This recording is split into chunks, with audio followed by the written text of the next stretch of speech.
ਚਿਹਰਿਆਂ ਤੇ ਪਾਰਟੀਆਂ ਬਦਲ ਕੇ ਮੇਰਾ ਖਿਆਲ ਹੈ ਪੰਜਾਬ ਦਾ ਭਵਿੱਖ ਨਹੀਂ ਸਿਮਰਦਾ। ਏਜੰਡੇ ਤੇ ਪਾਲਿਸੀ ਨਾਲ ਪੰਜਾਬ ਦਾ ਭਵਿੱਖ ਸਿਮਰਨਾ ਉਹ ਕੀ ਹੋਏਗਾ, ਕੀ ਇਹ ਦੋਨੇ ਧਿਰਾਂ ਉੱਤੇ ਖੜੀਆਂ ਰਹਿਣਗੀਆਂ। ਦੂਜਾ ਇਹਨਾਂ ਨੇ ਕਿਹਾ ਕਿ ਇਹ ਸਟੇਟ ਦਾ ਸਬਜੈਕਟ ਹੈ ਖੇਤੀਬਾੜੀ, ਇਹ ਕੇਂਦਰ ਸਰਕਾਰ ਨੇ ਗੈਰ ਕਾਨੂੰਨੀ ਗੈਰ ਸੰਵਿਧਾਨਕ ਤੌਰ ਤੇ ਦਖਲ ਦਿੱਤਾ ਹੈ, ਕੀ ਇਹ ਉਹਦੇ ਤੇ ਫੈਡਰਲਿਜ਼ਮ ਤੇ ਖੜੀਆਂ ਰਹਿਣਗੀਆਂ। ਜੇ ਤਾਂ ਇੱਕ ਗੱਲ ਹੁੰਦੀ ਹੈ ਕਿ ਜਿਵੇਂ ਆਪ ਆਈ ਸੀ 2014 ਦੇ ਵਿੱਚ, ਆਪ ਦਾ ਪੰਜਾਬ 'ਚ ਕੁਝ ਵੀ ਨਹੀਂ ਸੀ, ਜਦੋਂ ਕੈਂਡੀਡੇਟ ਖੜੇ ਕੀਤੇ ਮੇਰੇ ਖਿਆਲ ਪੰਜਾਬ ਉਹਨਾਂ ਦੇ ਏਜੰਡੇ 'ਤੇ ਹੀ ਨਹੀਂ ਸੀ ਵੀ ਇੱਥੋਂ ਵੀ ਕੁਝ ਮਿਲੂਗਾ ਦੇ ਵਿੱਚ।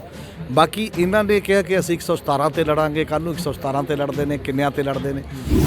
ਪਰ ਮੈਨੂੰ ਲੱਗਦਾ ਦੋਨਾਂ ਦਾ ਕੰਮ ਹੋਏਗਾ। ਜਿਹੜੇ ਬਾਹਰ ਨੇ, ਜਿਹੜੀਆਂ ਇਹ ਕਹਿ ਰਹੇ ਨੇ 3 ਸਾਡੇ ਨਾਲ ਹੋਰ ਆਉਣਗੇ ਤਾਂ ਮੈਨੂੰ ਤਾਂ 7 ਬਾਹਰ ਰਹਿ ਜਾਣਗੀਆਂ, ਨਹੀਂ ਤਾਂ 10 ਬਾਹਰ ਨੇ ਜਿਹੜੀਆਂ ਹੁਣ ਜੇ ਕੀ ਉਹ ਸੰਯੁਕਤ ਕਿਸਾਨ ਮੋਰਚੇ ਕਚਹਿਰੀ ਲਾਈ ਸੀਗੀ ਇੱਕ, ਉਹਨਾਂ ਨੂੰ ਬੁਲਾ ਕੇ ਕਿਹਾ ਸੀਗਾ ਕਿ ਤੁਸੀਂ ਫਿਲਹਾਲ ਚੋਣ ਪ੍ਰਚਾਰ ਬੰਦ ਕਰ ਦਿਓ। ਪਰ ਅੱਜ ਉਹ ਕਿਵੇਂ ਦੇਖਣਗੇ ਕਿ ਸਾਨੂੰ ਬੁਲਾ ਕੇ ਉਦੋਂ ਰੋਕਿਆ ਗਿਆ ਤੇ ਅੱਜ ਹੁਣ ਆਪ ਹੀ ਇਸ ਮੈਦਾਨ 'ਚ ਉਤਰਦੇ।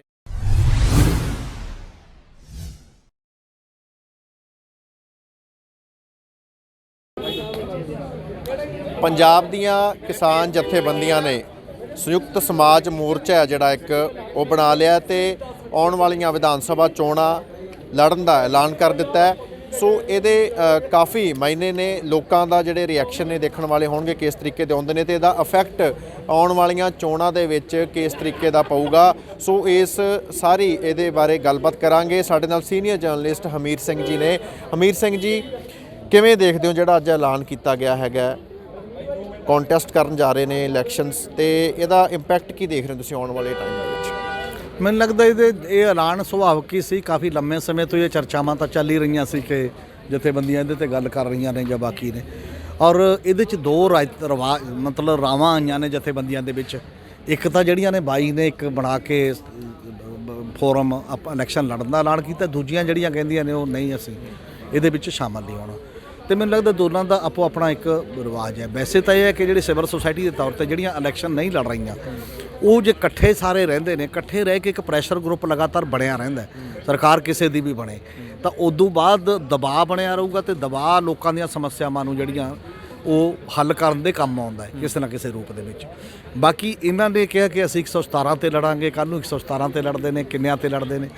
ਪਰ ਏਜੰਡਾ ਸਭ ਤੋਂ ਅਹਿਮ ਹੁੰਦਾ ਹੈ। ਕੀ ਏਜੰਡਾ ਲੈ ਕੇ ਤੁਸੀਂ ਪੰਜਾਬ ਦੇ ਵਿੱਚ ਆ ਰਹੇ ਹੋ, ਪੰਜਾਬ ਦੇ ਲੋਕਾਂ ਨੂੰ ਕੀ ਕਹਿਣਾ ਚਾਹੁੰਦੇ ਹੋ ਕਿ ਅਸੀਂ ਦੂਜੀਆਂ ਪਾਰਟੀਆਂ ਨਾਲੋਂ ਕੇਵਲ ਬੰਦਿਆਂ ਦੇ ਤੌਰ ਤੇ ਫਰਕ ਨਹੀਂ, ਨਾਮ ਦੇ ਤੌਰ ਤੇ ਫਰਕ ਨਹੀਂ, ਏਜੰਡੇ ਤੇ ਪਾਲਿਸੀ ਦੇ ਤੌਰ ਤੇ ਫਰਕ ਹੈ।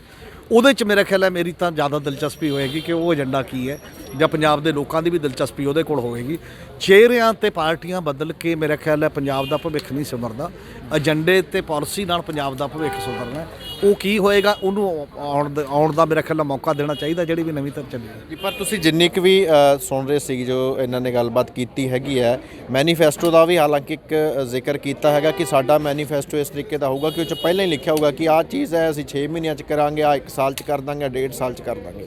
ਸੋ ਜੋ ਗੱਲਾਂ ਬਾਤਾਂ ਤੋਂ ਕੀ ਲੱਗਦਾ ਹੈਗਾ ਵਾਕਈ ਸਟਰੋਂਗਲੀ ਗਰਾਊਂਡ ਨੂੰ ਹੋਲਡ ਕਰ ਪਾਉਣਗੇ? ਨਹੀਂ, ਵੈਸੇ ਤਾਂ ਪਹਿਲਾਂ ਸੁਖਬੀਰ ਬਾਦਲ ਵੀ ਤੇ ਕੇਜਰੀਵਾਲ ਵੀ ਇਹੀ ਕਹਿੰਦੇ ਸੀ ਸਾਰੇ ਵੀ ਆਪਣਾ ਇੰਨਾ ਹੋਊਗਾ, ਟਾਈਮ ਤੇ ਹੋਏਗਾ, ਟਾਈਮ ਤੇ ਹੋਏਗਾ। ਪਰ ਜਦੋਂ ਆ ਜਾਂਦਾ ਹੁੰਦਾ ਸਾਹਮਣੇ ਆਊਗਾ ਕਿ ਉਹ ਹੋਣ ਜੋਗਾ ਉਹਨੇ ਮਹੀਨੇ 'ਚ ਨਹੀਂ ਹੈ। ਐਵੇਂ ਤਾਂ ਕੈਪਟਨ ਅਮਰਿੰਦਰ ਸਿੰਘ ਨੇ ਕਹਿਤਾ ਵੀ 4 ਹਫ਼ਤਿਆਂ ਦੇ ਵਿੱਚ ਨਸ਼ਾ ਖਤਮ ਕਰ ਦਾਂਗੇ, ਗੁਟਕਾ ਸਾਹਿਬ ਤੇ ਰੱਖ ਕੇ ਉਹ ਕੁਛ ਕਹਿਤਾ ਵੀ ਇੰਨੇ ਸਿਰ ਚਾਹੀਦਾ, ਲੱਕ ਤੋੜ ਦਾਂਗੇ ਇੰਨੇ ਚਿਰ, ਬੇਅਦਬੀ ਵਾਲਾ ਅੰਦਰ ਘਰ ਨੌਕਰੀ। ਉਹ ਕਰਨਾ ਕਿਹੋ ਜਿਹਾ ਉਹ ਏਜੰਡਾ ਹੈ, ਉਹ ਏਜੰਡੇ ਦੇ ਵਿੱਚ ਫਾਈਨਾਂਸ 'ਚ ਕਿੰਨੇ ਇਨਵੋਲਵ ਨੇ, ਉਹ ਕਿੱਥੋਂ ਆਉਣਗੇ, ਔਰ ਜਿਹੜਾ ਨਾਲ ਫਾਈਨਾਂਸ ਇਨਵੋਲਵ ਨਹੀਂ ਹੈ ਇਕੱਲਾ ਗਵਰਨੈਂਸ ਦਾ, ਉਹਦੇ ਲਈ ਕਿਸ ਤਰੀਕੇ ਦੇ ਨਾਲ ਹੋਏਗਾ, ਇਹ ਉਸ 'ਤੇ ਚਰਚਾ ਤੋਂ ਬਾਅਦ ਹੀ ਕੁਛ ਕਿਹਾ ਜਾ ਸਕਦਾ। ਹਜੇ ਤਾਂ ਇਹ ਹੈ ਵੀ ਸਾਡਾ ਇਹੋ ਜਿਹਾ ਹੋਏਗਾ, ਜਿਹੜਾ ਹੋਊਗਾ ਜਦੋਂ ਸਾਹਮਣੇ ਆਊਗਾ ਚਰਚਾ, ਮੈਨੂੰ ਲੱਗਦਾ ਉਦੋਂ ਬਾਅਦ ਜ਼ਿਆਦਾ ਮਹੱਤਵਪੂਰਨ ਮੰਨੀ ਜਾਏਗੀ। ਮੀਰ ਸਿੰਘ ਜੀ, ਇੱਕ ਜਿਹੜਾ ਦੇਖਣ ਨੂੰ ਮਿਲ ਰਿਹਾ ਕਿ SKM ਹੈ, ਸੰਯੁਕਤ ਕਿਸਾਨ ਮੋਰਚਾ ਵੀ 2 ਫਾੜ ਹੁੰਦਾ ਹੋਇਆ ਨਜ਼ਰ ਆ ਰਿਹਾ ਹੈ। ਹਾਲਾਂਕਿ ਜਿਵੇਂ ਤੁਸੀਂ ਸਟਾਰਟਿੰਗ 'ਚ ਦੱਸਿਆ ਕਿ ਉਹ ਆਪਣੀ ਜਗ੍ਹਾ ਨੇ ਠੀਕ ਨੇ, ਆਪਣੀ ਜਗ੍ਹਾ ਠੀਕ ਨੇ, ਪਰ 2 ਫਾੜ ਹੁੰਦਾ ਨਜ਼ਰ ਆ ਰਿਹਾ। ਦੂਜੇ ਪਾਸੇ ਇੱਕ ਪਹਿਲਾਂ ਹੀ ਹਰਿਆਣਾ ਦੇ ਕਿਸਾਨ ਲੀਡਰ ਗੁਰਨਾਮ ਸਿੰਘ ਝੜੂਨੀ ਵੱਲੋਂ ਉਹਨਾਂ ਵੱਲੋਂ ਪਹਿਲਾਂ ਹੀ ਆਪਣੀ ਪਾਰਟੀ ਦਾ ਐਲਾਨ ਕਰ ਦਿੱਤਾ ਗਿਆ। ਸੋ ਜੋ ਵੀ ਉਥਲ-ਪੁਥਲ ਹੋ ਰਹੀ ਹੈ ਇਹਨੂੰ ਕਿਵੇਂ ਦੇਖ ਰਹੇ ਹੋ? ਨਹੀਂ, ਵਹਾਂ ਝੜੂਨੀ ਸਾਹਿਬ ਨੇ ਤਾਂ ਬੜੀ ਵਾਰ ਪਹਿਲਾਂ ਤੋਂ ਹੀ ਕਿਹਾ, ਜਦੋਂ ਅਜੇ ਚੱਲ ਹੀ ਰਿਹਾ ਸੀ ਉਹ ਮੋਰਚਾ, ਉਹ ਅਲੱਗ ਹੈ। ਹੋ ਸਕਦਾ ਆਉਣ ਵਾਲੇ ਦਿਨਾਂ 'ਚ ਇਕੱਠੇ ਹੋ ਸਕਣ, ਜਿਹੜੇ ਲੜਨ ਵਾਲੇ ਨੇ ਜੇ ਇਕੱਠੇ ਹੋ ਸਕਣ ਤਾਂ ਇੱਕ ਅਲੱਗ ਗੱਲ ਹੈ। ਪਰ ਮੈਨੂੰ ਲੱਗਦਾ ਦੋਨਾਂ ਦਾ ਕੰਮ ਹੋਏਗਾ। ਜਿਹੜੇ ਬਾਹਰ ਨੇ, ਜਿਹੜੀਆਂ ਇਹ ਕਹਿ ਰਹੇ ਨੇ 3 ਸਾਡੇ ਨਾਲ ਹੋਰ ਆਉਣਗੇ ਤਾਂ ਮੈਨੂੰ ਤਾਂ 7 ਬਾਹਰ ਰਹਿ ਜਾਣਗੀਆਂ, ਨਹੀਂ ਤਾਂ 10 ਬਾਹਰ ਨੇ ਜਿਹੜੀਆਂ ਹੁਣ ਜੇ ਕੀ ਉਹ ਸੰਯੁਕਤ ਕਿਸਾਨ ਮੋਰਚੇ ਦੇ ਰੂਪ ਦੇ ਵਿੱਚ ਇਕੱਠਾ ਰਹਿ ਕੇ ਇਹਨਾਂ ਤੇ ਵੀ ਸਮੇਤ ਇਹਨਾਂ ਤੇ ਬਾਕੀ ਤੇ ਪ੍ਰੈਸ਼ਰ ਪਾਉਣ ਲਈ ਆਪਣੇ ਆਪ ਨੂੰ ਸਰਗਰਮ ਰੱਖਣਗੀਆਂ, ਜਾਂ ਉਹ ਸਾਇਲੈਂਟ ਹੋ ਜਾਣਗੀਆਂ ਵੀ ਚਲੋ ਆਪਣਾ ਤਾਂ ਵੋਟਾਂ ਨਾਲ ਕੰਮ ਨਹੀਂ, ਆਪਾਂ ਘਰ ਬੈਠਦੇ ਹਾਂ, ਹੁਣ ਅਜੇ 3 ਮਹੀਨੇ ਵੋਟਾਂ ਪੈ ਲੈਣ ਤੋਂ ਬਾਅਦ ਚ ਦੇਖਾਂਗੇ ਜੋ ਵੀ ਹੋਏਗਾ। ਇਹ ਉਹਨਾਂ ਦੀ ਵੀ ਉਨੀ ਹੀ ਜ਼ਿੰਮੇਵਾਰੀ ਬਣੂਗੀ ਉਹਨਾਂ ਨੂੰ ਜਵਾਬਦੇਹ ਬਣਾਉਣ ਦੇ ਵਿੱਚ, ਕਿਉਂਕਿ ਨੁਮਾਇੰਦੇ ਕੀ ਨੇ, ਲੋਕਾਂ ਦੇ ਚੁਣੇ ਹੋਏ ਨੇ। ਉਹ ਚੁਣੇ ਹੋਏ ਇੱਕ ਵਾਰ ਚਲੇ ਜਾਂਦੇ ਨੇ, 5 ਸਾਲ ਉਹਦਾ ਕੁਝ ਤੁਸੀਂ ਵਿਗਾੜ ਨਹੀਂ ਸਕਦੇ। ਕਿ ਉਹ 5 ਸਾਲ ਤੋਂ ਪਹਿਲਾਂ ਵੀ ਹਰ ਰੋਜ਼ ਜਵਾਬਦੇਹ ਰਹਿਣ ਲੋਕਾਂ ਪ੍ਰਤੀ, ਉਹ ਤਾਂ ਫਿਰ ਜਿਹੜੀਆਂ ਉਹ ਧਿਰਾਂ ਨਹੀਂ ਲੜ ਰਹੀਆਂ ਉਹਨਾਂ ਨੂੰ ਘੱਟੋ ਘੱਟ ਕਿਸੇ ਏਜੰਡੇ ਤੇ ਦਬਾਅ ਤਾਂ ਮੇਨਟੇਨ ਕਰਨਾ ਹੀ ਪਊਗਾ। ਨਾਲੇ ਜਿਹੜੇ ਉਹਨਾਂ ਚੋਂ ਗਏ ਹੁੰਦੇ ਨੇ ਤੇ ਉਹਨਾਂ ਤੇ ਤਾਂ ਜ਼ਿਆਦਾ ਕੀਤਾ ਜਾ ਸਕਦਾ ਦੂਜਿਆਂ ਦੇ ਮੁਕਾਬਲੇ। ਇਹ ਹੁਣ ਸਭ ਦੀ ਪਰਫਾਰਮੈਂਸ ਤੇ ਹੈ। ਜੇ ਦੋਨੋਂ ਧਿਰਾਂ ਇਹ ਕਹਿੰਦੀਆਂ ਨੇ ਵੀ ਸਾਡੇ ਤੋਂ ਇਹ ਨਹੀਂ ਹੋਣਾ, ਉਹ ਕਹਿੰਦੇ ਅਸੀਂ ਕੀ ਲੈਣਾ ਵੋਟਾਂ ਤੋਂ, ਆਪਾਂ ਕੋਈ ਲੈਣਾ ਨਹੀਂ, ਤਾਂ ਦੋਨੇ ਮੇਰੇ ਖਿਆਲ ਆਪਣੀ ਭੂਮਿਕਾ ਤੋਂ ਪਿੱਛੇ ਹਟ ਰਹੀਆਂ ਹੋਣਗੀਆਂ। ਦੋਨਾਂ ਨੂੰ ਹੀ ਚੌਕਸ ਰਹਿਣਾ ਚਾਹੀਦਾ ਮੈਨੂੰ ਤਾਂ ਲੱਗਦਾ। ਨਹੀਂ ਲੜ ਰਹੀਆਂ ਠੀਕ ਹੈ, ਤੁਸੀਂ ਪੰਜਾਬ ਦੇ ਲੋਕਾਂ ਲਈ ਆਪਣੇ ਏਜੰਡੇ ਤੇ ਪ੍ਰੈਸ਼ਰ ਕਰੋ। ਜਿਵੇਂ 2-3 ਗੱਲਾਂ ਇਹ ਸਾਂਝੇ ਤੌਰ ਤੇ ਹੀ ਇਹਨਾਂ ਨੇ ਫੈਸਲਾ ਕੀਤਾ ਹੋਇਆ ਸੀ। ਇੱਕ ਫੈਸਲਾ ਇਹ ਕੀਤਾ ਹੋਇਆ ਸੀ ਕਿਸਾਨ ਅੰਦੋਲਨ ਨੇ ਕਿ ਸਾਡਾ ਜਿਹੜਾ ਮੇਨ ਏਜੰਡਾ ਹੈ ਲੜਾਈ ਦਾ, ਉਹ ਕਾਰਪੋਰੇਟ ਵਿਕਾਸ ਦੇ ਮਾਡਲ ਨੂੰ ਚੁਣੌਤੀ ਦੇਣ ਦਾ। ਅਸੀਂ ਉਹਦੇ ਖਿਲਾਫ ਹਾਂ।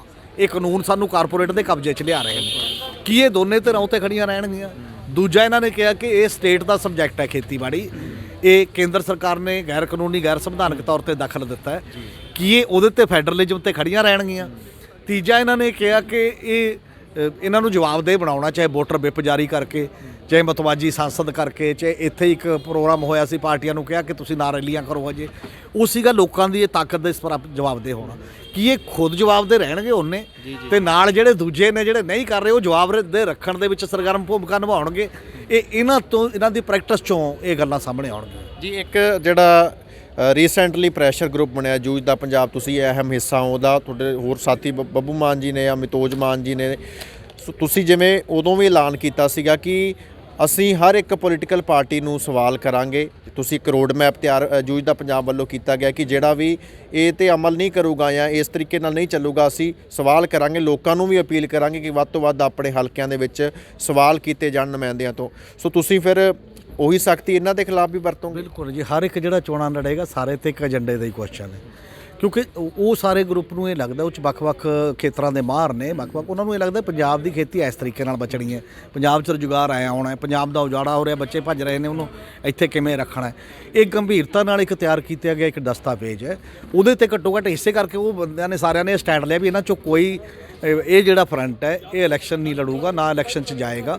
ਕੋਈ ਜਾਏਗਾ ਤਾਂ ਉਹਨੂੰ ਤਿਆਗ ਪੱਤਰ ਦੇ ਕੇ ਜਾਣਾ ਪਏਗਾ। ਤੇ ਇਹ ਇੱਕ ਲੋਕਾਂ ਦੇ ਵਿੱਚ ਇੱਕ ਦਬਾਅ ਸਮੂਹ ਦੇ ਤੌਰ ਤੇ ਲੋਕਾਂ ਨੂੰ ਸਿੱਖਿਅਤ ਜਾਗਰੂਕ ਕਰਨ ਦੇ ਤੌਰ ਤੇ ਇੱਕ ਲਾਮਬੰਦੀ ਦੇ ਤੌਰ ਤੇ ਦੇਊਗਾ।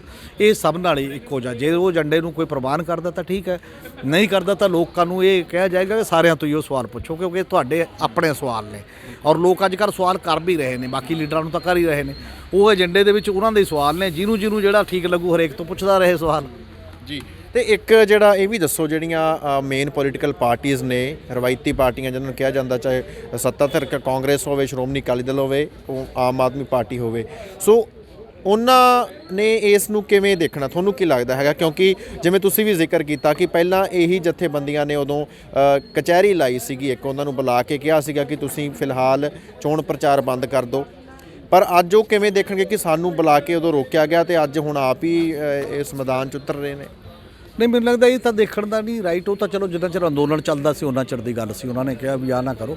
ਹੁਣ ਡੈਮੋਕ੍ਰੇਸੀ 'ਚ ਹਰ ਇੱਕ ਨੂੰ ਰਾਈਟ ਹੈ, ਇੰਡੀਵਿਜੂਅਲ ਵੀ ਚਾਹੇ ਕੈਂਡੀਡੇਟ ਦੇ ਤੌਰ ਤੇ ਆਜ਼ਾਦ ਲੜ ਲੇ, ਚਾਹੇ ਪਾਰਟੀ ਬਣਾਵੇ। ਹਾਂ, ਇਹ ਐਲੀਗੇਸ਼ਨ ਉਹ ਲਾ ਸਕਦੇ ਨੇ ਜ਼ਰੂਰ ਜੀ, ਇਹ ਪਹਿਲਾਂ ਤੋਂ ਹੀ ਪਾਵਰ ਦੇ ਵਿੱਚ ਆ ਰਹੇ ਆਉਣਾ ਚਾਹੁੰਦੇ ਸੀ, ਇਹਨਾਂ ਦਾ ਫਲਾਨਾ ਸੀ।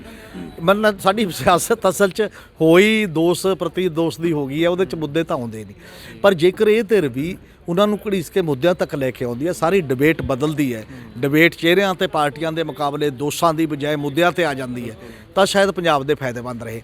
ਹੁਣ ਉਹ ਡਿਸਕੋਰਸ ਨੂੰ, ਉਹ ਬਿਰਤਾਂਤ ਨੂੰ ਬਦਲਦੀ ਹੈ ਜਾਂ ਨਹੀਂ ਬਦਲਦੀ, ਇਹ ਅਗਲੀ ਪ੍ਰੈਕਟਿਸ ਦੱਸੋਗੀ। ਪਰ ਡੈਂਟ ਕੀ ਮੰਨਦੇ ਹੋ, ਕਿੰਨਾ ਕੁ ਪੈ ਜਾਊਗਾ? ਕਿਉਂਕਿ ਹੁਣ ਤੱਕ ਜਿੰਨੀਆਂ ਵੀ ਪਾਰਟੀ ਸੀਗੀਆਂ ਦੇਖਦੇ ਸੀ ਕਿ ਉਹ ਫੋਕਸ ਜਦੋਂ ਤੋਂ ਅੰਦੋਲਨ ਚੱਲ ਰਿਹਾ ਸੀਗਾ ਕਿਸਾਨਾਂ ਤੇ ਫੋਕਸ ਕਰਨ ਲੱਗੇ ਸੀਗੇ। ਮੁੱਖ ਮੰਤਰੀ ਪੰਜਾਬ ਚਰਨਜੀਤ ਸਿੰਘ ਚੰਨੀ, ਹਾਲਾਂਕਿ ਬਹੁਤ ਸਾਰੇ ਵਰਗ ਨੇ ਜਿਹੜੇ ਧਰਨੇ ਮੁਜ਼ਾਹਰੇ ਕਰ ਰਹੇ ਨੇ, ਪਰ ਉਹ ਜਦੋਂ ਕਿਸਾਨਾਂ ਦਾ ਕੋਈ ਮਸਲਾ ਹੁੰਦਾ ਉਹਨੂੰ ਸਭ ਤੋਂ ਪਹਿਲ ਦੇ ਆਧਾਰ ਤੇ ਚੁੱਕਦੇ ਨੇ ਕਿ ਇਹਨਾਂ ਦੀਆਂ ਮੰਗਾਂ ਨੂੰ ਕੋਸ਼ਿਸ਼ ਕੀਤੀ ਜਾਵੇ, ਇਹਨਾਂ ਨੂੰ ਸੈਟੀਸਫਾਈ ਕੀਤਾ ਜਾਵੇ, ਕਿ ਸਾਡੇ ਬਰਾਬਰ ਅਗੇਂਸਟ ਨਾ ਆ ਕੇ ਖੜੇ ਹੋ ਜਾਣ।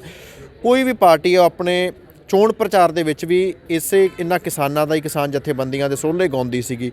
ਸੋ ਹੁਣ ਜੋ ਵੀ ਸਮੀਕਰਨ ਬਦਲਣਗੇ, ਡੈਂਟ ਉਹਨਾਂ ਪਾਰਟੀਆਂ 'ਤੇ ਕਿੰਨਾ ਕੁ ਪਊਗਾ ਜੀ? ਦੇਖੋ, ਇੱਕ ਤਾਂ ਇਹ ਗੱਲ ਹੈ ਕਿ ਪੰਜਾਬ ਦੇ ਵਿੱਚ ਕਿਸਾਨੀ ਇੱਕ ਤਾਕਤਵਰ ਲੌਬੀ ਹੈ, ਛੋਟੀ ਨਹੀਂ ਹੈ ਨਾ, ਜਿਵੇਂ ਦਲਿਤ ਨੇ ਬਾਕੀ ਨੇ ਉਹਨਾਂ ਦੀ ਐਡੀਆਂ ਮਜ਼ਬੂਤ ਜਥੇਬੰਦੀਆਂ ਨਹੀਂ ਹੈ ਨਾ, ਸਾਧਨਾਂ ਦੇ ਪੱਖ ਤੋਂ ਵੀ ਲੀਡਰਸ਼ਿਪ ਦੇ ਜਥੇਬੰਦ ਹੋਣ ਦੇ ਪੱਖ ਤੋਂ ਵੀ।